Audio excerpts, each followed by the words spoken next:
Mais j'abdique. Enfin, tourner sous la pluie, c'est vraiment compliqué, donc les séquences parlées, je vais les tourner au Airbnb. Alors, aujourd'hui j'ai envie d'aborder un sujet qui peut prêter à sourire comme ça, mais qui je pense est loin d'être inutile, c'est comment recevoir un compliment, en particulier quand on n'a pas l'impression de le mériter. Quand on est perfectionniste, quand on est modeste, quand on a le syndrome de l'imposteur, quand on est timide, quand on manque de confiance en nous, on est nul pour recevoir des compliments, et c'est d'autant plus ironique d'ailleurs qu'on fait absolument tout pour les mériter. Et ça c'est vrai pour les compliments pro comme pour les compliments perso.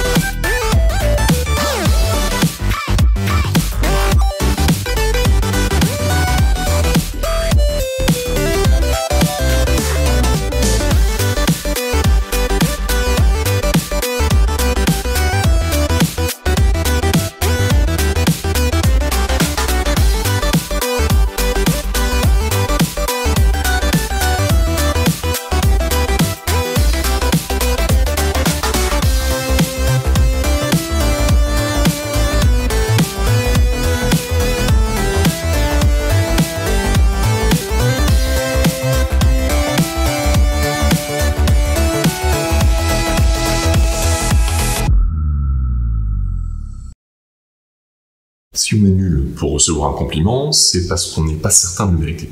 Voire parfois on est certain de ne pas le mériter. Donc on va reporter ça sur les autres, ou on va minimiser notre travail, renier nos mérites. Savoir recevoir un compliment, c'est doublement important. Déjà pour nous, pour notre propre estime de nous-mêmes, mais aussi pour la personne qui vous le fait. C'est-à-dire que la personne qui vous fait un compliment, elle s'attend pas du tout à ce que vous le refusiez. Elle s'attend à une et une chose, que ça vous fasse plaisir. Point.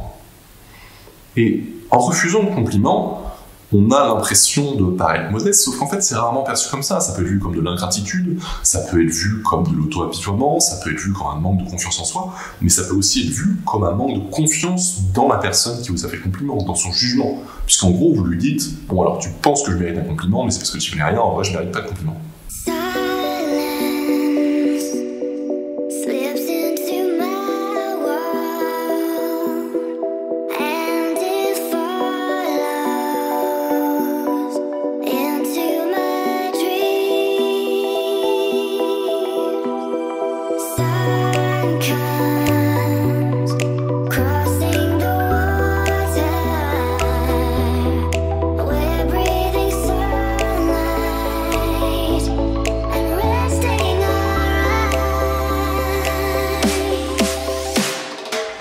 Mais alors, comment est-ce qu'on reçoit un compliment? Pour moi, il y a 3 phases. En premier, il faut accepter le compliment. Ça, il n'y a rien à dire. C'est une phase qui est totalement intérieure.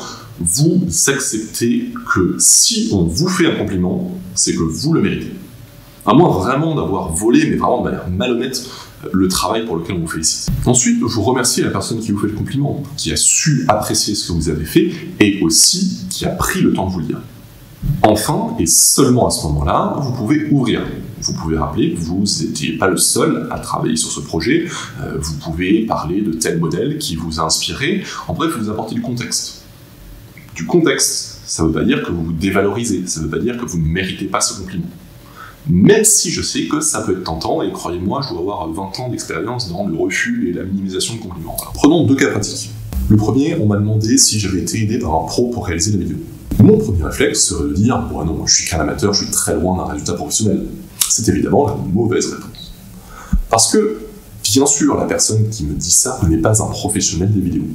Et alors, ce qu'elle me dit avec ces mots, c'est qu'elle a apprécié ce que j'ai fait un travail propre, que j'ai fait un travail qui est agréable. J'ai fait quelque chose de bien. Et demain, je ferai quelque chose de mieux.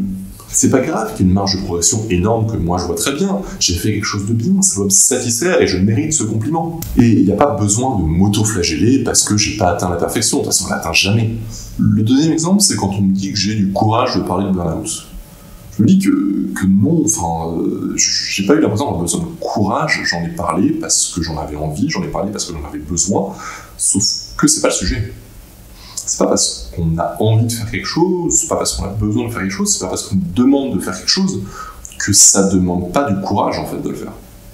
Il faut du courage pour parler face à sa caméra, Il faut du courage pour mettre des mots sur son burn-out. Il faut du courage pour en parler à quelqu'un. Il faut du courage pour partager ça publiquement en n'ayant pas la moindre idée des retours qu'on va obtenir. Il faut du courage pour le faire, sachant que ça peut être un handicap face à un potentiel recruteur. Donc, j'accepte. Si on me dit que j'ai été courageux, bah, c'est que j'ai été courageux, même si c'est pas forcément l'impression que j'ai eue sur le moment.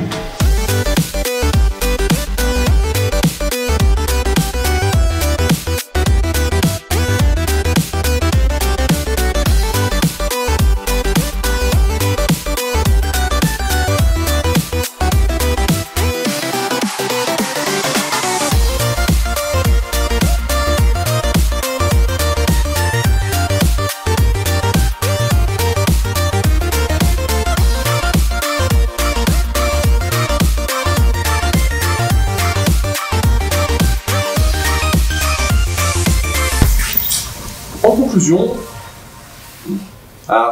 oui, je commençais à manquer d'options pour les décors. Bref, mon burn-out, comme beaucoup de burn-out, a plein de causes différentes. Mais une de ces causes, c'est que j'étais absolument impitoyable avec moi-même et je m'en suis rendu compte et j'essaye de m'améliorer petit à petit. Mais ça, c'est quelque chose qu'il est d'autant plus facile de faire quand on est aidé sur le sujet.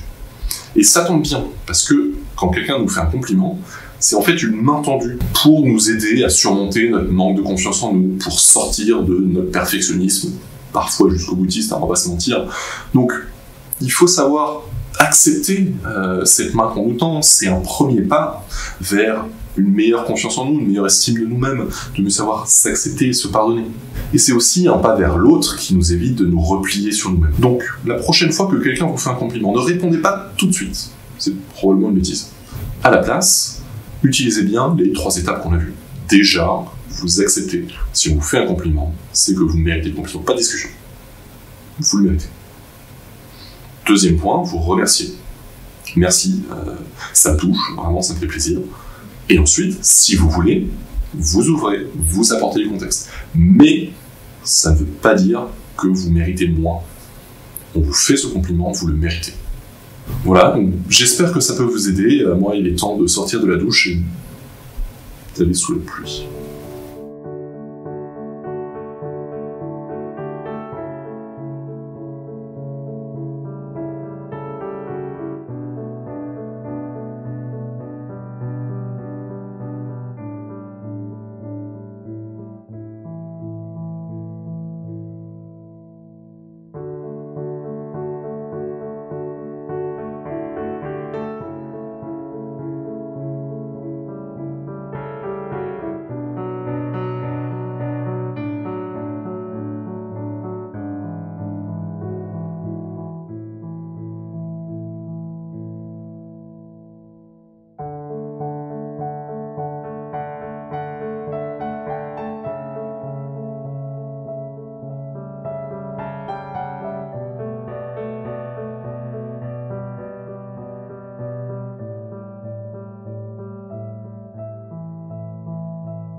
Ça y est, c'est décidé, Budapest est ma ville préférée dans ce voyage jusqu'ici. Et c'est pas peu dire, parce que j'ai vraiment adoré Hambourg, Berlin et Prague. Mais voilà, la ville est magnifique, très surprenante. Je m'attendais en fait à ce que ce soit très similaire à Prague, mais pas du tout. Prague a plus un peu cet aspect médiéval, c'est une toute petite ville, tandis qu'ici c'est plus vaste, c'est plus varié, plus moderne, et on a moins l'impression d'être en permanence dans la masse de touristes. Donc on va voir si Budapest va être détrôné par la suite. Je parie pas forcément trop sur Sofia, mais on va voir si j'ai raison de fonder mes espoirs sur Istanbul.